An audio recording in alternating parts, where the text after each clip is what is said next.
राम राम सभी को। तो कैसे हैं आप सब लोग? आशा करता हूँ अच्छे ही होंगे।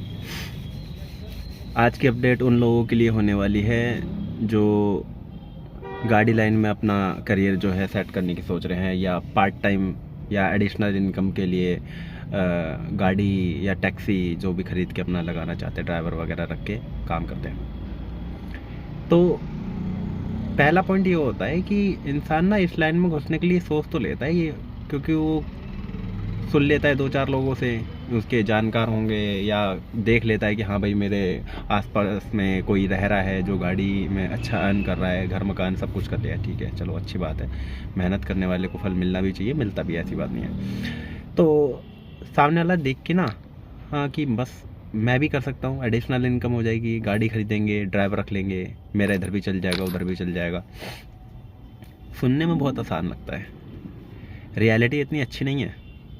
गाड़ी लाइन ठीक है, अच्छी है, लेकिन किसके लिए अच्छी है? ये सिर्फ उन लोगों के लिए अच्छी है जो 100% अपना गाड़ी लाइन में ही दे रहे हैं, क्योंकि वो लोग उस लेवल की मेहनत करते हैं 12-14 घंटे, या मैंने तो कई ऐसे भी देखे हैं जो 24-24 घंटे गाड़ी चलाते हैं।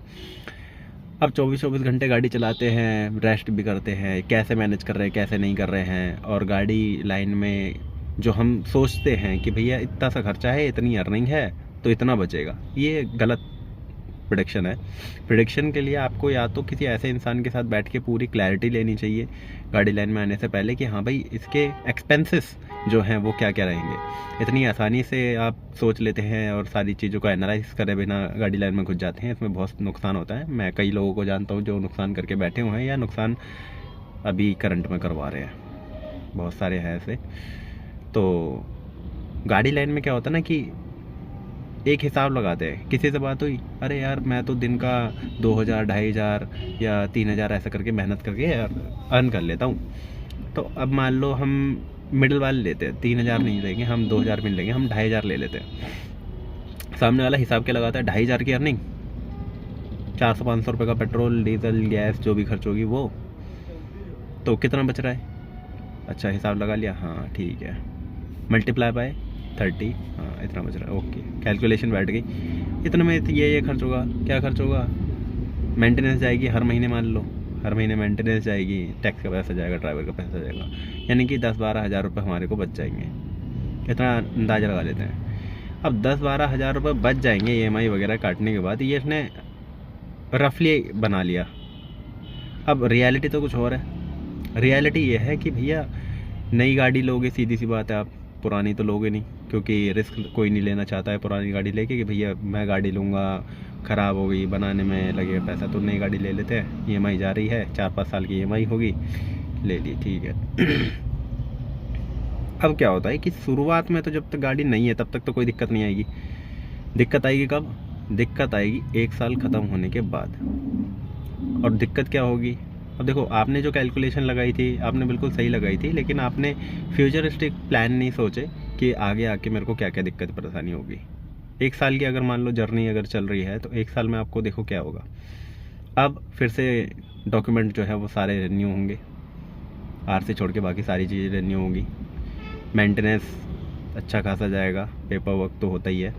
अब गाड़ी के टायर जो कि आपके 1 साल में ऑलमोस्ट ख़त्म ही हो जाएंगे मेरे हिसाब से, अगर कमर्शियल गाड़ी है तो ख़त्म हो जाएंगे, 1 साल में ख़त्म हो जाएंगे। 1 साल में गाड़ी की कॉस्टिंग जो टायरों की आती है, कोई से भी अगर आप लेंगे तो 3000 रुपये से कम के तो आएंगे नहीं। 3000 रुपये के टायर, एक 4 चाहिए आपको, स्टपनी वाला लगा भी लोगे तो चलो ठीक है 3 लेना पड़ेंगे। गाड़ी के मेंटेनेंस, पेपर, इंश्योरेंस, ये सारी खर्चे जो है ना, क्योंकि आपने तो ये लगाया मंथली मेरे को 10,000 बच रहा है, 10,000 बच रहा है, अभी उसमें बहुत कुछ बाकी है। रोड पे चल रही गाड़ी, लग रही है एक्सीडेंट हो रहा है, ठीक। अभी आपने 30 दिन का हिसाब लगाया था, 30 दिन के हिसाब से लगा लो, आपने कैलकुलेशन बैठा ली कि मेरे को 10,000 रुपये बच रहे हैं। अगर मान लो ड्राइवर ने छुट्टी कर ली, अब 10,000 रुपये बचेंगे। छुट्टी अब वो कितने दिन भी कर सकता है, पता नहीं किस वजह से कर रहा है, हारी बीमारी परेशानी, आना जाना, घर में बहुत सारी चीज़ें होती है। ड्राइवर के भरोसे आपने गाड़ी तो ले ली। अब ड्राइवर किसी के सगे नहीं होते, ये तो सबको पता है, चाहे अपना हो चाहे पराया हो। अगर अपना भी होगा ना तो ठीक है, अपना है, चोरी नहीं करेगा, लेकिन एक्सपेंस तो करेगा ना, खाना पीना खर्चा। कभी कहेगा कि चल ठीक है आज मेरे को पर्सनल काम है, गाड़ी चला नहीं रहे लेकिन मैं लेके जा रहा हूँ, तो बहुत सारी चीज़ें होंगी। तो आपके 30 दिन का जो रेशो था वो पहले से ही ऑलरेडी कम हो चुका है, पैसे बचेंगे नहीं। और एंड ऑफ द ईयर आपके पास जो पैसा खर्चे के लिए आएगा वो आपकी जेब से जाएगा। शुरुआत में ही ये सारी मतलब चीज़ें जो हैं शुरू हो जाएगी। 1 साल ख़त्म होते ही आपके पास एक्सपेंसेस आ जाएंगे, क्योंकि आपने जो अर्निंग करी, हो सकता है आपने बचाया भी हो 8-10 हज़ार 15 हज़ार जो भी हर महीने बचाया भी हो, आप उसी हिसाब का खर्च कर देंगे, क्योंकि आपको तो पता ही नहीं है कि 1 साल के बाद आपके पास क्या क्या आने वाला है। अब आएंगे एक्सपेंस आएंगे तो अब आपके ऊपर पड़ेगा लोड।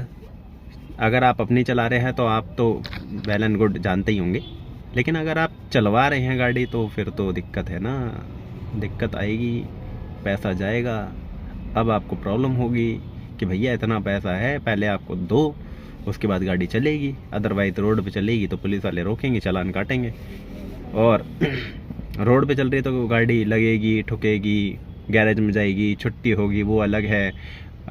बहुत सारे चालान हो जाते हैं तो उसका भी पैसा जाता है। आपने कैलकुलेशन में तो वो सब जोड़ी नहीं थी, आपने तो सिर्फ रफली जोड़ लिया था सीधा सीधा ऊपर का हिसाब कि हाँ इतना पैसा मेरे को बचेगा, अब मेरे को इतना पैसा चाहिए। साल के एंड में अब जेब से जाएगा पैसा, अब जेब से जाएगा तो फिर आपको होगा नुकसान। तो इसी नुकसान से बचने के लिए आप किसी भी फील्ड में जाएं, मैं ये नहीं कह रहा कि आप गाड़ी लाइन की फील्ड में ना जाएं या जाएं, जो हिसाब की है, लेकिन कैलकुलेशन जो बैठाते हैं ना, आप पहले पूरी नॉलेज लें।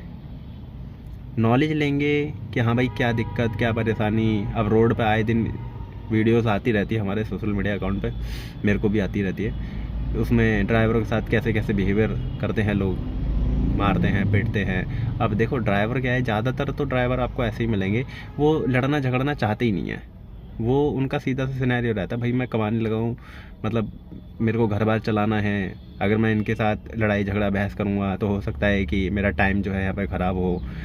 केसेस अगर मान लो नहीं भी हुआ है तो टाइम तो ख़राब हो गई ना, क्योंकि जब सुबह बंदा निकलता है ना तो ये सोच के निकलता है यार मैं शाम तक ना इतना काम जो है करूँगा, तो उसके लिए क्या चाहिए, उसके लिए टाइम चाहिए। अब टाइम आप लड़ाई झगड़े में आप खर्च करोगे तो टाइम तो ख़राब हो रहा है ना, क्योंकि देखो टाइम की इम्पोर्टेंस सबसे ज़्यादा है। टाइम अगर है आपके पास तो आप अच्छा अर्न कर सकते हो, टाइम नहीं है तो आप अर्न भी नहीं कर सकते, क्योंकि गाड़ी लाइन में ऐसा नहीं है ना कि 2 घंटे काम किया सारा पैसा निकल गया।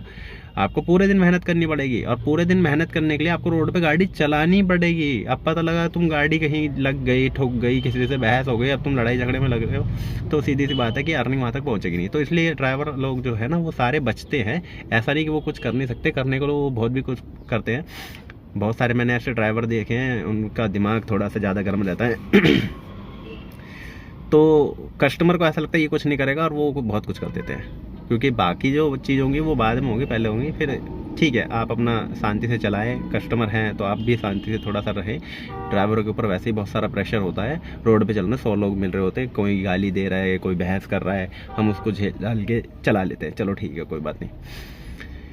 लेकिन ड्राइवरों के साथ क्या सीन होता है, उसका तो ये है कि ना मेरी गाड़ी अपनी, ना मेरी चीज़ अपनी। वो गाड़ी चलाएगा ना तो वो थोड़ा इस लेवल का चलाएगा, पर्सनल लेवल पे नहीं चलाएगा। वो ऐसा नहीं है कि सारे एक जैसे ही होते हैं, अलग अलग भी होते हैं। बहुत सारे ऐसे चलाते कि मालिक की गाड़ी को ऐसे चलाते जैसा मतलब पर्सनल हो, और मतलब सालों तक चलाते हैं और गाड़ी एकदम साफ़ सुथरी नई एकदम करके रखते हैं। बहुत सारे हैं हमारे पास, हमारे जानकार हैं जो चला रहे हैं। मैं भी मतलब गाड़ी लाइन से ही हूँ तो मेरे को तो पता ही है, बहुत सारे ड्राइवर लोग हमारे यहाँ पे भी आते हैं, कैसे चलाते हैं कैसे नहीं चलाते, कौन क्या करता है, कौन कहाँ चोरी कर रहा है। उनको ऐसा लगता है कि चोरी करते हैं तो मालिक को पता नहीं चलता, सब पता चल जाता है। ऐसी बात नहीं है, क्योंकि मालिक भी रोड पे ही रहता है। जो नहीं रहते हैं उसकी अलग बात है, उनके यहाँ चोरी हो सकती है, हमारे यहाँ नहीं हो सकती। हमारे यहाँ कोई भी ड्राइवर अगर मान लो आ रहा है और काम कर रहा है, और किस लेवल की चोरी कर रहा है वो हमें पता रहता है। गाड़ी लेके जा रहा है तो चलो चोरी नहीं कर रहा, तो वो क्या करेगा, गाड़ी स्टार्ट करेगा जब कस्टमर नहीं है, खड़ी गाड़ी में एसी चलाएगा और आराम से सोएगा। फिर उनसे पूछो कि भैया गाड़ी में पेट्रोल डीजल जो भी डलाया था वो इतना डलाया था तो इतनी गाड़ी चलनी चाहिए थी जी, मुझे क्या पता। अरे तुम्हें क्या पता भाई, हम रोड पे रहते हैं, हम गाड़ी चलाते हैं, हमें पता है। तुम्हारी तरह मतलब ऐसा नहीं है कि हमने भी किसी का जेब काटा है या झूठ बोल के काम चला लिया। झूठ बोल रहे हो तो हमें पता रहता है कि तुम झूठ बोल रहे हो, तो ठीक है कोई बात नहीं, ये अलग मुद्दा है। फिलहाल हम बात कर रहे हैं कि गाड़ी लाइन में अगर मान लो आप हो या आप घुसने की सोच रहे हो, तो एक बार फिर से सोचो पहली चीज़ तो गाड़ी लाइन अब उस लेवल की अच्छी रही नहीं, क्योंकि लोग ना इतने ज़्यादा अग्रेसिव हो गए हैं, जो चाहे ड्राइवर के ले लो चाहे कस्टमर के ले लो, आम जनता भी थोड़ी सी ज़्यादा अग्रेसिव हो गई। छोटी छोटी चीज़ों पर बहुत मतलब बड़े बड़े कांड कर देते हैं, लड़ाई झगड़ा मारपीट कोर्ट कचहरी पता नहीं क्या क्या कर देते हैं। रोड पर आए दिन हम देखते रहते हैं, गाड़ी भी लगती रहती है, जगह जगह ठुकती रहती है। हम तो छोटे मोटे स्क्रैच होते हैं तो हम तो बोलते चल ठीक है यार कोई बात नहीं करा लेंगे, लेकिन जो प्राइवेट नंबर गाड़ियाँ लेके चल रहे हैं वो मानते नहीं हैं। बहुत कम रेयर होता है कि मान जाए, अदरवाइज़ वो लड़ने के लिए तैयार है, नहीं मेरा खर्चा दे। तो बहुत सारी चीज़ें होती है। अब मान लो गाड़ी आपकी चल रही है, आपका ड्राइवर ने कहीं ठोक दी, खर्चा कौन झेलेगा? ड्राइवर तो मना कर देगा, सीधी सी बात है, खर्चा आपकी जेब से जाएगा। और हो भी सकता है कि ड्राइवर दे भी दे। तो अगर आप गाड़ी लाइन में जा रहे हैं तो एक बार और सोचें, विचार करें। अगर आपके घर में कोई ऐसा है जो गाड़ी लाइन में है और गाड़ी चलाता है, और उसके बाद आप गाड़ी ले रहे हो, चलवा रहे हो, ड्राइवर है, क्योंकि उसको बेसिक्स नॉलेज जो है रोड की वो है, तब तो हो सकता है कि आपका गाड़ी लाइन में जो आने का डिसीज़न है वो अच्छा हो जाए। अदरवाइज़ नुकसान ही होगा।